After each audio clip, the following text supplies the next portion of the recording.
ایک ایسی قوم جس پر اللہ تبارک و تعالیٰ نے اپنا دردناک عذاب نازل فرمایا اور اس قوم کے تمام لوگوں کو بندر بنا دیا۔ اس قوم کے لوگ کون سا ایسا گناہ کرتے تھے جس کی وجہ سے اللہ تبارک و تعالیٰ نے ان پر دردناک عذاب نازل فرمایا، اور یہ لوگ بندر بننے کے بعد کتنی دیر زندہ رہے اور پھر ان کو کس قدر دردناک موت آئی۔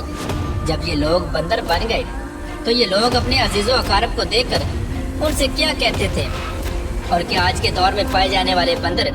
اسی قوم کی نسل میں سے ہیں؟ ان تمام تر سوالات کے جوابات قرآن و حدیث کی روشنی میں آج کی اس ویڈیو میں ہم آپ کو بتائیں گے، لہذا آپ سے گزارش ہے کہ ہماری اس ویڈیو کو اینڈ تک ضرور دیکھیے گا۔ انسانوں کے بندر بننے کی ابتدا حضرت داؤد علیہ السلام کے دور سے ہوئی۔ اس واقعے کا پس منظر کچھ یوں ہے۔ حضرت داؤد علیہ السلام اور ان کی قوم سمندر کے کنارے ایلا نامی گاؤں میں رہتے تھے، اور ان کی تعداد 70,000 کے قریب تھی۔ یہ قوم بڑی ہی خوشحال تھی اور اللہ تبارک و تعالیٰ کی فرما بردار قوم تھی۔ اس قوم کو اللہ تبارک و تعالیٰ نے بے شمار نعمتوں سے نوازا تھا۔ ہر طرف سرسبز و شاداب باغات اور ہر طرف ہریالی ہی ہریالی تھی، اور اللہ تبارک و تعالیٰ کی بے پناہ کرم نوازے تھے۔ یہ لوگ اپنی اس زندگی میں بہت ہی خوش تھے۔ حضرت داؤد علیہ السلام کی قوم چونکہ سمندر کے کنارے رہتی تھی تو اللہ تبارک و تعالیٰ کا ان پر یہ خاص کرم تھا کہ سمندر کے اس کنارے پر بے پناہ مچھلیاں آتی تھیں، جن کا یہ لوگ کاروبار کرتے تھے اور بہت ہی خوشحالی والی زندگی گزارتے تھے۔ جب یہ قوم اللہ تبارک و تعالیٰ کی نعمتوں کی وجہ سے خوشحال ہو گئی تو اللہ تبارک و تعالیٰ کی نافرمانی پر اتر آئی اور طرح طرح کے گناہوں کے اندر مبتلا ہو گئی۔ اور پھر ایک دن اللہ تبارک و تعالیٰ نے اس قوم کا امتحان لینے کا ارادہ کیا اور حضرت داؤد علیہ السلام کو وحی بھیجی کہ اپنی قوم سے کہہ دیں کہ وہ سنیچر کے دن یعنی ہفتے والے دن مچھلی کا شکار کرنا بند کر دیں۔ اس طرح اللہ تبارک و تعالیٰ نے حضرت داؤد علیہ السلام کی قوم پر ہفتے والے دن مچھلیوں کا شکار حرام فرما دیا، اور پھر یہاں سے اس قوم کی بربادی شروع ہو گئی۔ حضرت داؤد علیہ السلام نے اپنی قوم کو بتایا کہ اللہ تبارک و تعالیٰ نے ہفتے والے دن مچھلیوں کے شکار کو حرام قرار دے دیا ہے، تو وہ لوگ بہت ہی زیادہ پریشان ہو گئے اور ساری قوم سر جوڑ کر بیٹھ گئی، کیونکہ ہفتے کا دن ہی وہ دن تھا جس میں مچھلیاں وافر مقدار میں آتی تھیں اور خود بخود کنارے پر آ جاتی تھی، اور باقی دن ایسے تھے کہ بہت کم اور نہ ہونے کے برابر مچھلیاں پکڑی جاتی تھیں۔ اس قوم کا گزر بسر چونکہ مچھلیوں کے شکار پر تھا، اس وجہ سے اللہ تبارک و تعالیٰ کا یہ حکم سن کر یہ قوم پریشان ہو گئی۔ یہ نہیں جانتے تھے کہ اللہ تبارک و تعالیٰ کی طرف سے یہ ایک آزمائش ہے۔ پھر ایک دن شیطان نے ان کو وسوسہ ڈالا کہ سمندر سے نالیاں نکال کر خشکی میں بڑے بڑے حوض بنا لیے جائیں۔ جب ہفتے والے دن مچھلیاں آئیں گی تو وہ نالیوں سے ہو کر ان بڑے بڑے حوضوں میں آ جائیں گی، اور اس طرح پھر ان نالیوں کا منہ بند کر دیا جائے،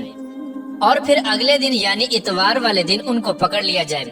شیطان نے اس قوم کے لوگوں کو ورگلایا کہ اس طرح ہم ہفتے والے دن شکار سے بھی بچ جائیں گے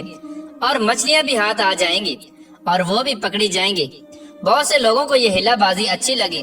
اور انہوں نے ایسا کرنا شروع کر دیا، اور سمندر سے چھوٹی چھوٹی نالیاں نکال کر بڑے بڑے حوضوں میں ڈال دی، جس کے ذریعے وافر مقدار میں مچھلیاں ان حوضوں میں داخل ہو جاتی۔ اس قوم کے بدبخت لوگوں کو شیطان کا یہ ہیلا بہت پسند آیا،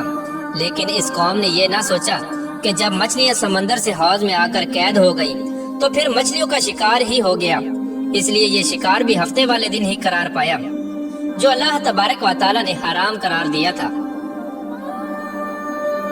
اس موقع پر یہودیوں کے 3 گروہ ہو گئے۔ کچھ لوگ ایسے تھے جو شکار کے اس شیطانی ہلے سے منع کرتے تھے اور ناراض و بیزار ہو کر شکار سے باز رہے،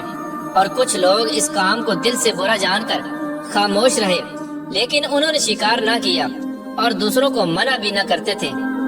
بلکہ یہ لوگ منع کرنے والوں سے یہ کہتے تھے کہ تم لوگ ایسی قوم کو نصیحت کرتے ہو جنہیں اللہ تبارک و تعالیٰ ان قریب ہلاک کرنے والا ہے اور ان پر اپنا دردناک عذاب نازل فرمانے والا ہے۔ اور اس قوم کے کچھ لوگ ایسے تھے جو سرکش اور نافرمان لوگ تھے، جنہوں نے اللہ تبارک و تعالیٰ کے حکم کی اعلانیہ مخالفت کی اور شیطان کے ہیلے بازی کو مان کر ہفتے والے دن شکار کرنے لگے۔ یہ لوگ اللہ تبارک و تعالیٰ کے حکم کی کھلا مخلہ مخالفت کرتے اور ہفتے والے دن مچھلیوں کا شکار کر کے ان کو کھایا کرتے اور بیچا کرتے۔ پیارے دوستو، حضرت داؤد علیہ السلام کی قوم کے 1200 ایسے نافرمان افراد تھے جو منع کرنے کے باوجود بھی ہفتے کو ان نالیوں کے ذریعے شکار کرتے رہے۔ حضرت داؤد علیہ السلام نے ان 1200 نافرمانوں کو اللہ تبارک و تعالیٰ کے عذاب سے ڈرایا کہ وہ اللہ تبارک و تعالیٰ کی اس نافرمانی سے باز آ جائیں، لیکن وہ لوگ باز نہ آئے اور کھلے عام شکار کرنے لگے۔ چنانچہ وہ لوگ جو اس بات کو برا جانتے تھے، ان لوگوں نے اپنے اور ان نافرمانوں کے درمیان ایک دیوار کھڑی کر دی، جس کی ایک طرف وہ 1200 نافرمان رہتے تھے اور دوسری طرف وہ لوگ تھے جو شکار سے باز رہے۔